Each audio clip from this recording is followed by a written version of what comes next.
Assalamualaikum warahmatullahi wabarakatuh. Waalaikumsalam warahmatullahi wabarakatuh. Selamat pagi Bapak Ibu Guru SDN Tukerto. Saya di sini akan mempresentasikan tugas PKG saya untuk pembelajaran kelompok belajar sekolah. Di sini saya akan mempresentasikan rencana tindak lanjut sehat dan bugar dengan permainan bola tangan. Di sini permainan bola tangan itu ada beberapa variasi. Ada dari permainan bola voli, ada permainan bola basket. Di sini nanti rencana tindak lanjutnya peserta didik itu kelas tinggi, kelas 4, 5, dan 6. Lanjut. Dalam materi ini RTA saya ada latar belakang SEM atau Sport Education adalah suatu pendekatan pembelajaran PJOK yang menawarkan proses belajar yang lengkap dalam konteks kehidupan yang nyata dalam bidang olahraga. Yang kedua, SEM atau Sport Education Model bisa mewujudkan kepemimpinan murid atau student agency dengan memberi ruang dan melibatkan peserta didik dalam memberikan suara, voice, pilihan, choice, dan kepemilikan. Di sini suara, nanti peserta didik kelas 4, 5, 6 atau kelas tinggi bisa memberikan suara atau pertanyaan atau tanya jawab apa yang akan dilakukan untuk kegiatan tersebut atau kegiatan permainan bola tangan. Yang ketiga, pendidikan gerak atau move on education adalah sebuah model pembelajaran dalam pendidikan jasmani atau physical education dalam konteks pendidikan di Indonesia yang menekankan pada pengajaran komponen dan konsep gerak. Yang keempat, bila dihubungkan dengan materi isu sosial adil gender dalam PJOK yang dimana tidak ada perbedaan antara laki-laki dan perempuan pada program sehat dan bugar dalam permainan bola tangan. Semua murid atau peserta didik terlibat aktif bergerak untuk mencapai kebugaran. Selain itu ada isu sosial adil gender dalam PJOK, juga ada beberapa prinsip yang mendasari latar belakang program kegiatan ini yang mengenai karakteristik murid, pemahaman kebugaran serta pendidikan dan konsep gerak. Di sini peserta didik atau siswa tidak akan dibedakan baik yang laki-laki atau perempuan. Di sini sama-sama bermain satu tim. Walaupun nanti peserta didik dicampur yang laki-laki maupun yang perempuan sama, tidak ada perbedaan gender atau fisik dari peserta didik tersebut. Lanjut. Tujuan program KBS komponen belajar sekolah itu mengembangkan keterampilan fisik dan kesehatan. Visinya untuk menciptakan peserta didik yang sehat, bugar, dan aktif melalui kegiatan fisik yang menyenangkan dan beragam. Pencapaian peserta didik dapat melakukan berbagai jenis aktivitas fisik dengan teknik yang benar dan memahami pentingnya kesehatan. Langkah-langkahnya melakukan survei minat peserta didik terkait jenis olahraga tersebut, merancang dan melaksanakan berbagai jenis olahraga berdasarkan hasil survei, mengadakan sesi latihan sebelum melakukan pelaksanaan. Langkah-langkahnya peserta didik kita lakukan voting atau pemilihan mana yang akan diadakan kegiatan permainan bola kecil atau permainan bola besar atau bola tangan atau sepak bola atau bola voli. Untuk lembaga kita, sekolah kita, anak-anak untuk melakukan kegiatan RTL ini memilih permainan bola tangan. Nah, hasil yang diharapkan peserta didik dapat menunjukkan peningkatan keterampilan fisik dan pengetahuan pemahaman mengenai pentingnya kesehatan. Nah, dalam permainan ini Bapak Ibu bola tangan, nah, peserta didik itu berlari. Nah, untuk mengikuti karena kenapa bola itu dilempar ke sana kemari. Jadi peserta didik untuk melakukan kayak berhenti atau istirahat itu nggak terlalu lama. Karena kenapa? Bola mesti selalu dilempar. Lanjut.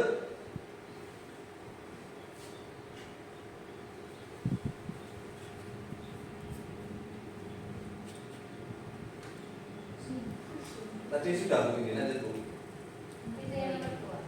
Oh, yang nomor 2, sorry. Nah, yang nomor 2 mendorong partisipasi aktif peserta didik dan kepemimpinan. Nah, visinya menumbuhkan sikap proaktif dan jiwa kepemimpinan dalam diri peserta didik melalui kegiatan fisik. Nah, tentunya kegiatan fisik itu untuk permainan bola tangannya itu biasanya adu body Bu. Nah, tangan juga saling merebut. Nah, kadang tangan, kadang apa itu namanya badan bersenggolan.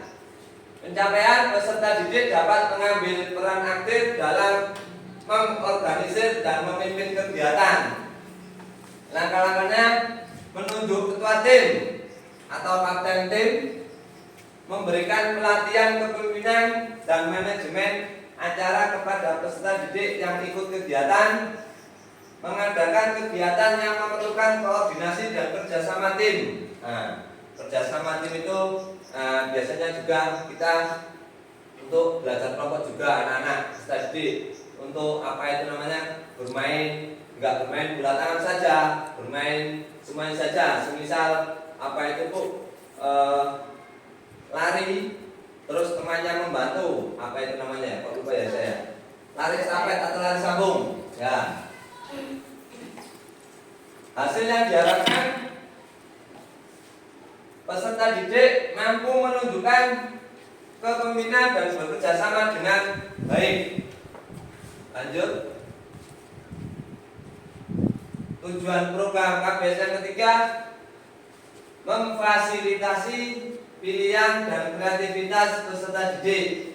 Nah, visi mendorong kreativitas dan kemampuan peserta didik untuk membuat pilihan yang sesuai dengan minat bakat peserta didik tersebut. Nah, di setiap lembaga peserta didik itu mempunyai bakat yang berbeda-beda.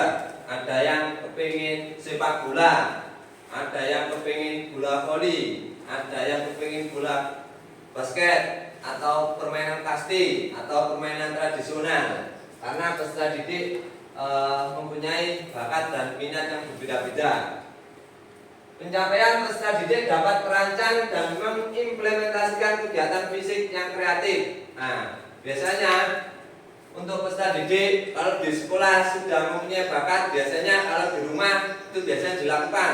Itu tidak tahu bermain sepak bola, kadang bermain di depan rumah atau bermain bola voli di depan rumah sama temannya. Langkah-langkah mengadakan sesi brainstorming untuk ide-ide kegiatan yang inovatif, memberikan ruang dan waktu bagi peserta didik untuk mencoba ide-ide mereka. Nah, kita memberi ide, kita memberikan peserta didik ide-ide untuk melakukan bagaimana anak-anak tersebut atau peserta didik dapat meluangkan ide kreatifnya dalam permainan apa saja. Kalau di KBS saya ini, tugas saya di KBS permainan bola tangan, mengadakan lomba atau kompetisi untuk kegiatan fisik yang dirancang oleh peserta didik. Nah, hasil yang diharapkan peserta didik dapat menghasilkan ide kreatif dan mampu mengimplementasikan ke dalam kompetisi.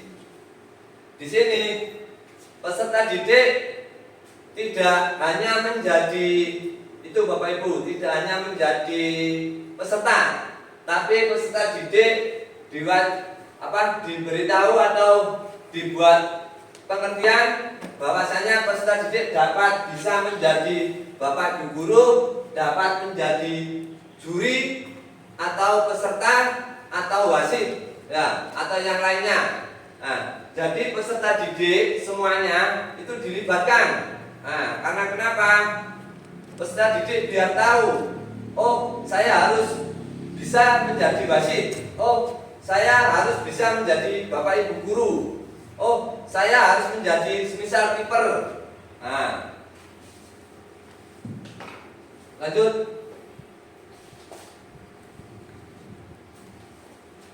Struktur, program, dan mitra dalam komunitas belajar. Program kegiatan kurikuler di SDN Tukerto, murid yang terlibat adalah kelas 4 sampai dengan kelas 6 untuk siswa laki-laki dan perempuan. Waktu kegiatan dilaksanakan setelah kegiatan semester. Penanggung jawab adalah kepala sekolah dan guru yang terlibat. Pelaksanaan program sehat dan bugar dengan permainan tradisional yang akan dilaksanakan di lapangan atau halaman sekolah. Mitra dan komunitas belajar. Mitra dengan guru kelas sebagai koordinator dengan masing-masing kelas yang mengikuti lomba. Nah, lombanya biasanya kita beri kelas tinggi 4, 5, dan 6. Peserta didik dan pihak sekolah lainnya yang terlihat adalah murid. Nah, lanjut.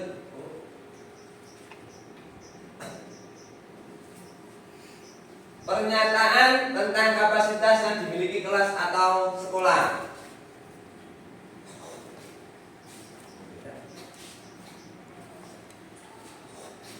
Aset atau modal manusia. Nah, Bapak Ibu Guru, untuk aset atau modal manusia yang ada di PJOK atau Sport Education yang SEM itu seperti kepala sekolah, guru, peserta didik, orang tua atau wali murid, dan tenaga pendidikan yang profesional yang sesuai dengan kualifikasi akademiknya. Nah, di sini ada aset modal manusia. Yang kedua, aset modal lingkungan dan fisik. Nah, berupa lingkungan yang asli, bersih dan nyaman, lapangan atau halaman yang luas untuk melakukan permainan tradisional atau permainan modern, dan sekolah memiliki jaringan internet yang baik untuk mengembangkan dalam mencari informasi tentang permainan tradisional atau permainan bola tangan. Memiliki peralatan yang mendukung, diantaranya speaker, tos salom, laptop, dan proyektor, juga alat olahraga lainnya seperti fluid, stopwatch yang dapat digunakan dalam aktivitas permainan tersebut.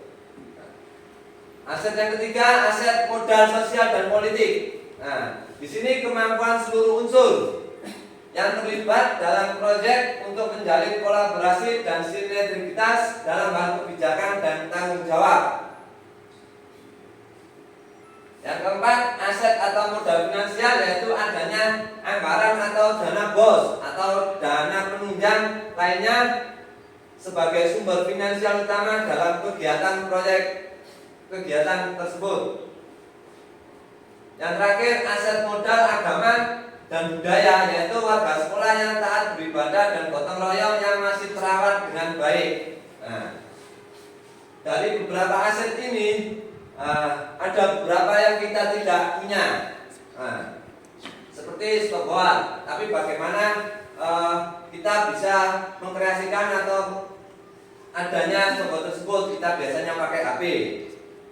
Terus lapangan. Nah, lapangan kita juga bersih, terus nyaman.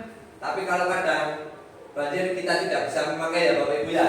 Kalau musim penghujan kita tidak bisa memakai untuk lapangannya kalau musim penghujan. Nah, di sini ada beberapa aset. Nah, ada yang mungkin ditanyakan Bapak Ibu Guru, aset yang dimiliki oleh lembaga kita, tahu SDN Tukerto? Alhamdulillah. Siap tadi pintar semua teman-teman sejawat saya. Lanjut. Rencana evaluasi. Nah, kegiatan evaluasi melaksanakan program dilakukan dalam bentuk evaluasi bersama pimpinan, staf kepala sekolah, guru, staf, dan perwakilan peserta didik. Bentuk lain pelaksanaan evaluasi program bisa dengan wawancara langsung kepada perwakilan guru, staf, atau peserta didik untuk memberikan evaluasi dari pelaksanaan program SEM tersebut atau KPS permainan bola tangan. Yang ketiga, evaluasi dalam bentuk angket melalui Google Form didistribusikan dan diisi oleh pimpinan, guru, staf, dan orang tua peserta didik yang terkait dengan pelaksanaan program tersebut. Lanjut. Nah, di sini ada keterbatasan fasilitas dan alat yang tadi saya sampaikan. Keterbatasan fasilitas olahraga bisa menghambat pelaksanaan kegiatan olahraga. Kolaborasi dengan komunitas, kurangnya dukungan atau kurangnya dukungan atas keterlibatan orang tua dan komunitas dapat mempengaruhi motivitas belajar peserta didik. Ini mungkin tantangan-tantangan yang dihadapi oleh kita, termasuk guru PJOK, ya, tantangan-tantangan yang dihadapi oleh guru PJOK atau bapak ibu guru yang lainnya. Nah, ada motivasi peserta didik untuk memiliki yang sama dalam berpartisipasi kegiatan fisik. Waktu dan jadwal, penyesuaian jadwal kegiatan dengan jadwal sekolah dan kegiatan lain dari peserta didik. Dari ini kemungkinan tantangan. Nah, tantangannya itu ada fasilitas yang kita tidak memadai. Ada beberapa peserta didik yang kadang, Pak, saya nggak mau olahraga begini. Pak, saya mau olahraganya begini. Nah, itu karena minat dan bakatnya peserta didik kan banyak yang berbeda-beda. Ya, Bapak Ibu ya. Ya. Terus kurangnya dukungan atau keterlibatan dengan orang tua. Ada juga orang tua yang mendukung peserta didik atau sekolah. Ada juga orang tua yang tidak mendukung sekolah karena ada beberapa faktor yang yang dimiliki oleh murid tersebut. Lanjut. Oh, sudah. Terima kasih, semoga bermanfaat. Mungkin dari tadi RTR KBS halaman pertama. RTR tadi KBS, rencana tindak lanjut sehat dan bukan dalam permainan bola tangan. Apakah ada yang ditanyakan dari Bapak Ibu guru? Mungkin dari penyampaian saya kurang dimengerti. Oh, sudah mengerti sudah semua. Terima kasih. Nah, itu kegiatan RTR saya untuk tugas PKG PJOK yang diadakan oleh BPGB Jawa Timur. Nah, itu saja yang bisa saya sampaikan. Kalau tidak dijawab, saya akhiri. Assalamualaikum warahmatullahi wabarakatuh. Waalaikumsalam warahmatullahi wabarakatuh.